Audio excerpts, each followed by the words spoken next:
এই বন্ধুরা good evening, আবার এসে গেছে আরেকটা মিনি ব্লগ নিয়ে। এই দেখো, এটা হচ্ছিল আমাদের তোমার কিট্টি, আর কিট্টির দিনে এই যে একটা গেম খেলা হয়েছিল, অনেকই ইন্টারেস্টিং একটা গেম ছিল। আর এই গেমটা ছিল কি, একটা তোমার লেটার দিয়ে তো সেন্টেন্স লিখতে হবে। তো সবাই অনেক মজার মজার লিখেছিল। তারপরে এই যে আমার যে ফ্রেন্ডের ঘরে কিট্টি ছিল, ওকে নিয়ে আমরা একটুখানি ভিডিও বানিয়ে নিলাম। আর ও খাবার অনেক ভালো বানিয়েছিল, বাইরে থেকেও আনিয়েছিল, কিন্তু যা যা খাবার আনিয়েছিল অনেক ভালো টেস্টি খাবার আনিয়েছিল। দেখো, ফুচকাও ছিল ওর মধ্যে, ঢোকলা ছিল, চিপস ছিল, চাউমিন ছিল, অনেক কিছু ছিল। আমরা আবার সবাই মিলে একটুখানি নাচা কোদা একটু করে নিলাম। না কিট্টি হবে আর একটু নাচা কোদা হবে না, সে কী হয়। তারপরে ঘরে এসে দেখছি কি সবাই খায়, মানে সবাইকে খেতে দিয়ে দিয়েছিলাম, আমি তো খেয়ে চলে এসেছিলাম। আর সন্দেশ যথারীতি ওর যা কাজ ওটা করছিল। আর সকাল হয়ে গেছিলো পরের দিন, আমি আর বৈশালী বেরিয়ে গেছিলাম বাইরে, অনেক বৃষ্টি পড়ছিল।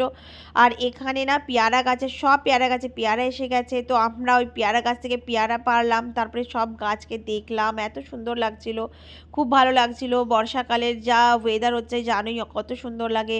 আর বৈশালী গাছে উঠে উঠে পেয়ারা পাড়ছিল। আর কোথা থেকে এই দেখো, এই ফুলটা হচ্ছে খুব সুন্দর গন্ধ, এটা পেরে আমাকে শোকাচ্ছিল।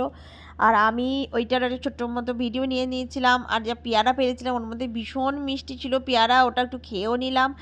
আর তারপরে একটুখানি যা হয় একটু রিল বানিয়ে নিলাম আমরা দুজনে মিলে, রিল যা আছে পরে দেখে নেবে তোমরা। আর এই দেখো, এরকমভাবে আমরা একটু মজা করে নিলাম। তারপরে এই যে দেখছো, এই যে ওয়াইফাই হচ্ছে, এর নাম ওয়াইফাই, একটুখানি এরকম করে নাচা কোদা করে করে ঘুরছিল, ওটাও তুলে নিলাম। তারপরে কয়েকটা গাছও নিয়ে নিলাম বর্ষাকালে লাগানোর জন্য। আর এই যে ছোট্ট বাচ্চাটা, এও এসে গেছিলো। তো চলো আবার মিলছি আবার একটা কালকে একটা নতুন ব্লগের সাথে। তারপরে tata tata tata tata tata tata.